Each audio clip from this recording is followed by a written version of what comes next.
해와 달이 다하고 중생업이 다해도 우리는 둘이 아닌 불의의 진리, 이 나라 밝게 비춘 평화의 불, 남과 북이 하나 되길 소원하오며 무명 번뇌 모두 태운 모든 중생들 평화 열반 이루도록 발언하나이다.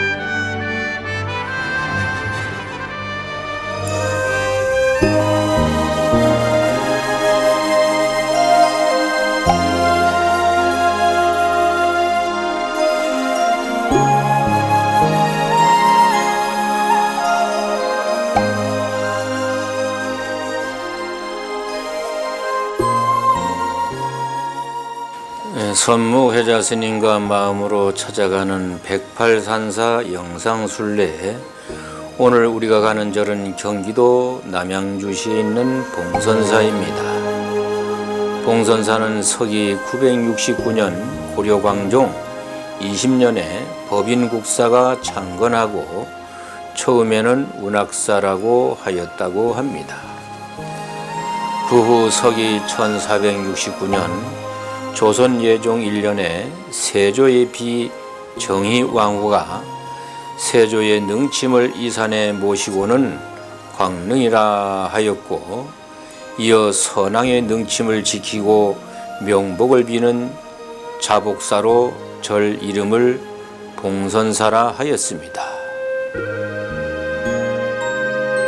지금의 봉선사는 1960년대부터 불사를 하여 오늘에 이르고 있습니다. 봉선사는 이름난 선지식이 많이 계셨습니다. 운어 스님은 불경 번역을 평생의 원력으로 삼은 스님으로 1964년 동국역경원을 설립하여 초대원장을 지내셨으며 1961년에는 국내 최초로 불교 사전을 편찬하기도 하였습니다.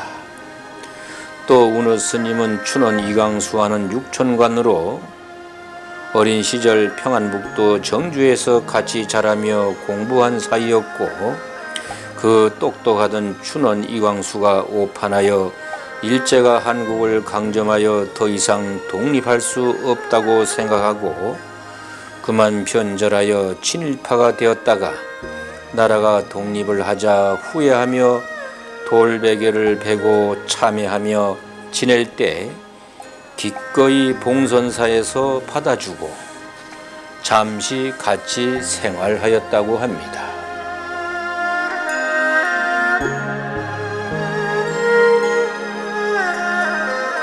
봉선사의 문화재로는 비로자나 삼신불화가 보물로 지정되어 있습니다.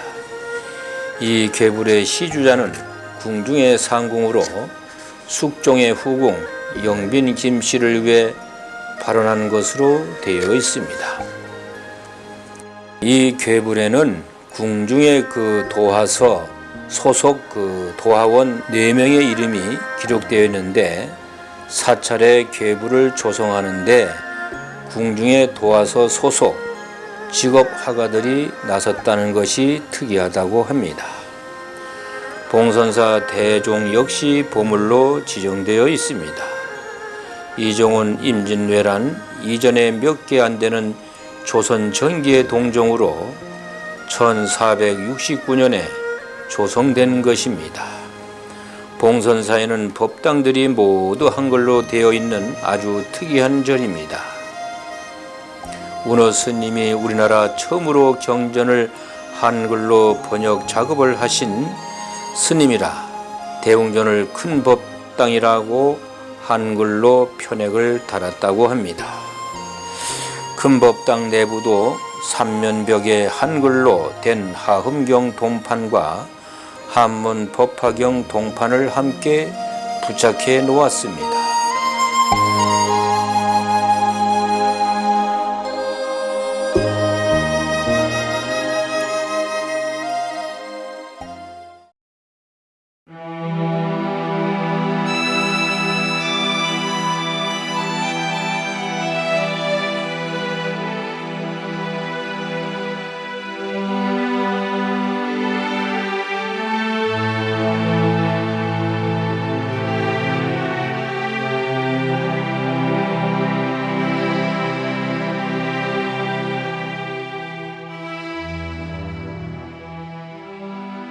오늘의 법문은 나를 찾는 108기도문 제64배에 대한 법문입니다.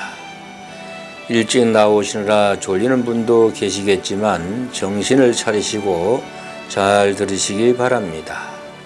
그러면 64배를 2번 읽어보겠습니다. 불법을 닦고 닦아 나와 남이 없는 동체대비를 이루고 대립적인 차별심을 모두 없이 해 무심으로 일체 사물을 대하겠나이다.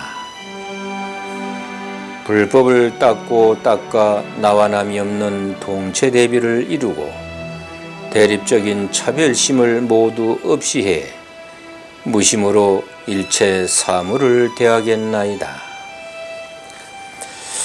우리 대승불교에서 가장 기본적인 가르침이 뭡니까? 바로 보살적인 삶이죠. 대승의 보살은 바로 차별심이 없이 사는 것, 반야의 지혜로 사는 것, 반야의 공사상을 내 생활로 하는 것입니다. 이것이 바로 자타, 즉 나와 남을 구별하는 것이었고 이것과 저것을 구별하는 차별심을 모두 없이 해 무심으로 행동하는 것이 참된 삶이 되는 것입니다. 불법을 닦고 닦아 나와 남이 없는 동체 대비를 이루고 대립적인 차별심을 모두 없이 해 무심으로 일체 사물을 대하겠나이다. 바로 나와 남이 없는 동체 대비를 이루어야 한다는 것은 불교의 근본 가르침이지요. 이 가르침의 근본은 나라는 것이 없다는 것에서 출발합니다. 1200년경에 중국에 가서 수행한 도원이라는 선사는 불도를 닦는 것은 자기를 수행하는 길이다. 자기를 수행한다는 것은 자기를 무아로 만드는 것이다. 이것은 자기가 바로 마음법으로 실증되는 것이다 라고 하였습니다. 내가 바로 마음법과 같다는 것입니다. 세상 만물과 다르지 않다는 것입니다. 나와 남, 나와 자연, 나와 마음법이 하나라는 것입니다. 직접 행하기가 여간 어려운 것이 아닌데 이것이 되지 않으면 불법의 핵심으로 들어가지 못한 것이 됩니다. 나와 남이 한 몸이다. 이것이 가능한 이야기입니까? 이것은 분별심, 차별심을 가지고는 도저히 될 수가 없는 것입니다. 현실적으로 어찌 나와 남이 하나가 됩니까? 불가능한 이야기인데 어찌 부처님은 이것을 불교의 핵심으로 가르치셨는지 궁금하기도 하고 어렵기도 하지요. 잘 들어보시기 바랍니다.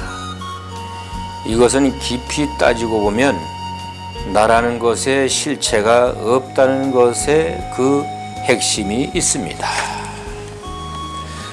내 눈앞에 있는 너, 내 남편, 내 아이들, 내 친구, 내 도반들, 우리 집, 내 차, 내 은행 계좌, 이런 것은 현실적으로는 있는 것입니다.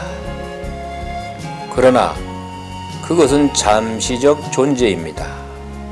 영원히 변하지 않고 존재하는 것은 아닙니다. 부처님께서 말씀하신 재범부와는 그런 개개의 실물들의 실체가 없다는 것입니다. 내 남편도, 내 아이도, 내 재산도, 내 차도 언제까지나 존재합니까? 안 합니까? 전에도 말씀드렸는데 공주 무령왕릉 속에 무령왕이 있었습니까? 없었습니까? 분명히 무덤 속에 무령왕을 묻었는데 1000년이 넘어 발굴해 보니 없었습니다. 어디로 갔습니까? 지수화풍 사대로 돌아갔겠죠. 그래서 어떤 형상을 보고 실체라고 보지 않고 허상이라고 보면 바로 열애를 보는 것이라고 한 것입니다. 열애를 보는 것이란 바로 부처라는 이야기이고 진리를 바로 보았다는 것입니다. 그래서 잘생겼다, 못생겼다, 나무다, 돌이다, 물이다, 바람이다 하는 모든 것은 허상을 보고 하는 말이라는 것입니다. 그들의 실체는 없다는 것입니다. 그래서 너와 나는 다르지 않고, 나와 나무도 다르지 않고, 나와 바람도 다르지 않다는 것입니다. 우리가 목숨이 붙어 있을 때는 이것저것을 분별하여 살다가 죽으면 다 잊혀지니 그렇게 살면 되지 않겠습니까? 하고 생각할 수도 있죠. 예, 맞습니다. 대부분의 사람들이 그렇게 살고 있고 우리도 그렇게 살아갑니다. 그러나 그렇게 살면서 당하는 나의 괴로움, 또 나의 고뇌, 나의 번뇌, 나의 허망함, 돈도 없고 잘 살지도 못하고 가지지 못해서 오는 괴로움, 좋은 남자, 좋은 여자 만나지 못해서 오는 괴로움, 돈 많이 벌어지지 않아서 오는 괴로움, 장사 안 되는 괴로움, 남보다 못 사는 괴로움, 남과 친하지 않은 괴로움, 왕따 당하는 괴로움, 공부 못하는 괴로움 등등을 어떻게 벗어날 수가 없습니다. 그래서 부처님은 이 인간이 당하는 괴로움을 벗어나기 위해 출가를 한 것입니다. 그래서 출가해서 그 답을 찾았습니까? 못 찾았습니까? 당연히 찾았으니 부처님이 되셨겠죠. 그 답은 다 아시죠? 뭡니까? 바로 삼법인입니다. 그리고 고진멸도, 사성제, 그리고 연기입니다. 재행무상, 재범무와 일체 계고를 아는 것이 인간이 그 괴로움에서 벗어나는 길이며, 이것이 생기면 저것이 생기고 이것이 없어지면 저것도 없어진다는 연기로 모든 것이 연결되어 있다는 것을 깨치신 것입니다. 우리가 불법을 믿고 따르는 것은 한 번 주어진 삶을 안락하게 살고 나와 인연이 맺어져 사는 나의 가족들과도 인연이 다할 때까지 안락하고 행복하게 살고자 하는 것이기 때문입니다. 그런데 내 가족이라고 다 그렇게 살 수 있는 것이 아닙니다. 부처님의 가르침을 내 것으로 하여 살 때만이 그렇게 살 수 있는 것입니다. 그냥 살면 그 많은 괴로움을 못 벗어나 허우적거리면서 인생을 사는데, 불법을 알면 그 모든 것의 실체를 알 수 있으니 괴로울 것도 기쁠 것도 없다는 것을 아는 것입니다. 대립적인 차별심을 없이 한다는 것은 분별심, 차별심을 가지지 않겠다는 것입니다. 이거 역시 사람마다 차이는 있지만 수승해서 공부가 익은 사람들은 걸리는 것이 적습니다. 세상을 보는 눈이 확연히 다릅니다. 수행하다 보면 점차 이런 경지에 가게 됩니다. 대립적이라는 것은 이것과 저것을 비교하여 분별한다는 것입니다. 주관과 객관으로 나누어 분별하는 것입니다. 그러나 차별심을 없앤다는 것은 이것과 저것은 다른 것이라는 망념을 없애고 무심으로 행동하는 것입니다. 그러니까 아이고 스님, 무심이 그렇게 쉽게 됩니까? 하실 것입니다. 무심이 그렇게 쉽게 되면 뭐하러 절에 다니겠습니까? 집에 있지. 세상 만사가 다 차별인데 어찌 차별심을 가지지 않을 수가 있는가 하고 하실 것입니다. 그래서 수행이라는 것이 있습니다. 절간에 앉아야만이 수행이 되는 것이 아닙니다. 두두물물 처처에 나를 가르치는 선생이 있습니다. 여기서 중심이 나라는 것입니다. 우리 불교의 근본 사상에서 나라는 것이 있다고 했습니까? 없다고 했습니까? 나라는 것은 없습니다. 어디에도 없다고 했습니다. 근데 현실적인 김보살, 이보살, 선무회자 스님이 없다는 것이 아닙니다. 영원히 존재하는 나라는 것이 없다는 것입니다. 잠깐 존재하는 것들에 연연해서 끄달리다 보면 우리는 살 수가 없습니다. 우리가 살아가다 보면 얼마나 많은 바람 같은 일, 바람 같은 인연을 만납니까?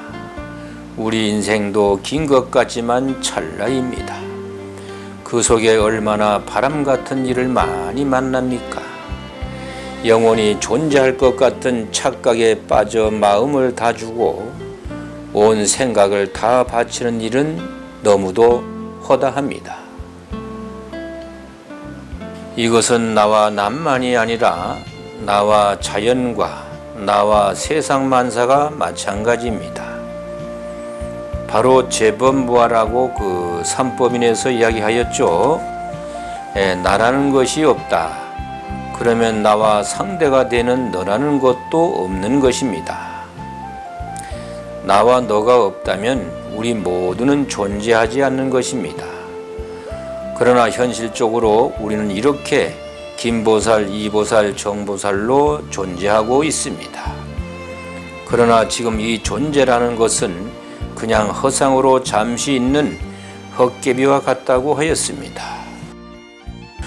그래서 금강경에 모든 상이 있는 것은 모두 허망하다고 하였습니다.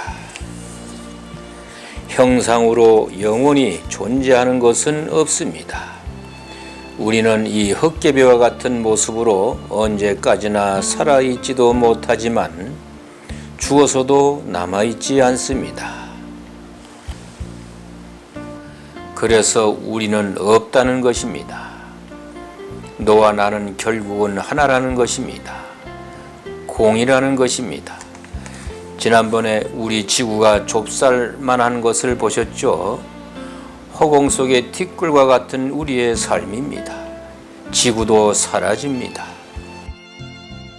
그러면 64배를 2번 읽어 보겠습니다. 불법을 닦고 닦아 나와 남이 없는 동체 대비를 이루고 대립적인 차별심을 모두 없이 해 무심으로 일체 사물을 대하겠나이다. 불법을 닦고 닦아 나와 남이 없는 동체 대비를 이루고 대립적인 차별심을 모두 없이 해 무심으로 일체 사물을 대하겠나이다.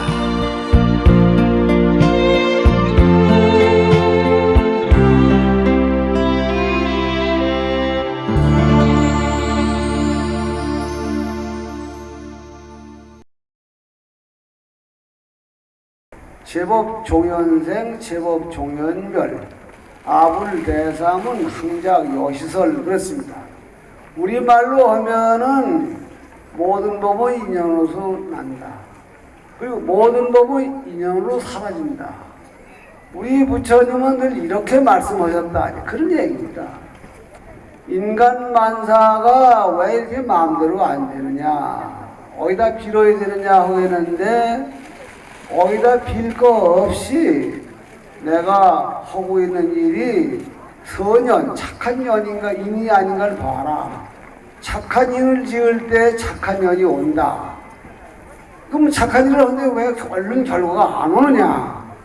그 연이 익어서 열매가 맺기 시간이 걸려야 되는데 우물에 가서 더운 물 날려놓는 것 같이는 안 되는 거예요. 그래서 이 인연으로부터 생긴된 말을 꼭 믿고 이 말 속에는 나의 문제를 운명이나 신이 정하지는 아니다.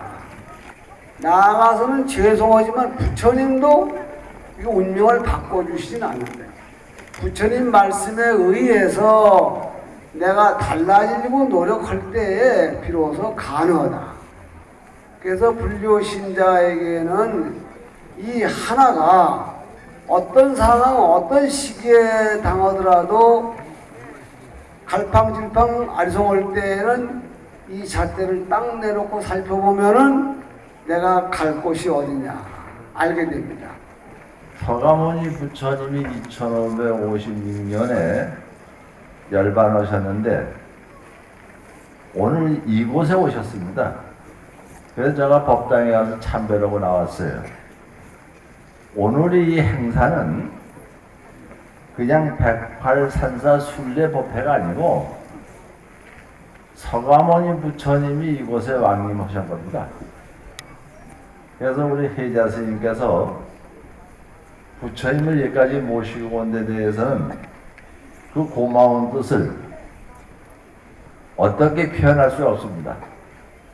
아마 이 행사는 영원히 남을 것입니다. 이곳에서 또한 그 108산사 순례를 다니는 거 여러분들께서는 108산사만 다니는 것이 아니고 서가모니 부처님을 그곳에 모시고 가서 그 기운을 그 절에다 드리고 또한 행복을 빌어주는 복을 닦으시는 겁니다. 여러분들께서는. 그래서 오늘 저는 그 훌륭하신 혜자 스님 손을 한번 좀 만지고 싶어요. 네. 이 왜 그러냐면 이 손은 보통 손이 아닙니다. 실제 그렇습니다. 이 손만 한번 만지면 원이 다 이루어져요. 서가모니 부처님과 더불어 오셨기 때문에 서가모니 부처님이 대신해서 혜자스님을 보낸 겁니다. 그걸 우리가 아셔야 돼요. 여러분들은 같이 모시는 게 별로 생각 안 하는 것 같은데 그렇지 않습니다. 여러분들 큰 스님께서 직접 염주알 하나씩 드리죠? 그 염주알이 아니에요. 부처님 살입니다. 그것이. 부처님 살이. 그 혜자 스님이 부처님을 모시고 왔기 때문에 이 손만 만져도 기운이 가듯이 그 염주알 하나의 기운이 다 들어있어요. 집에다 모셔놓으면 재앙이 없어져 버려요. 아무리 불편한지 않고 다 없어집니다. 절에 가서도 무당집 와서 부적도 써가는데 부적 몇만 개 써가는 것도 염주알 하나가 더 힘이 있습니다. 그걸 또 몰라. 여러분들 그 염주알 주니까 그냥 염주알 받아가는 거 쉽게 생각을 하는데 그게 아니에요. 그 염주알 하나는요 부처님이 바로 하시는 겁니다. 살입니다. 그것이. 그렇게 하시고 잘 모시면 그 염주는 보통 염주가 아니니까 평생을 가부로 잘 모시세요. 그러니까 하나 더 놓치지 말고 아시겠어요? 네. 축하드립니다. 감사합니다. 네, 고맙습니다. 대자님 나도 염전 하나 주세요. 아 실제요. 네. 감사합니다.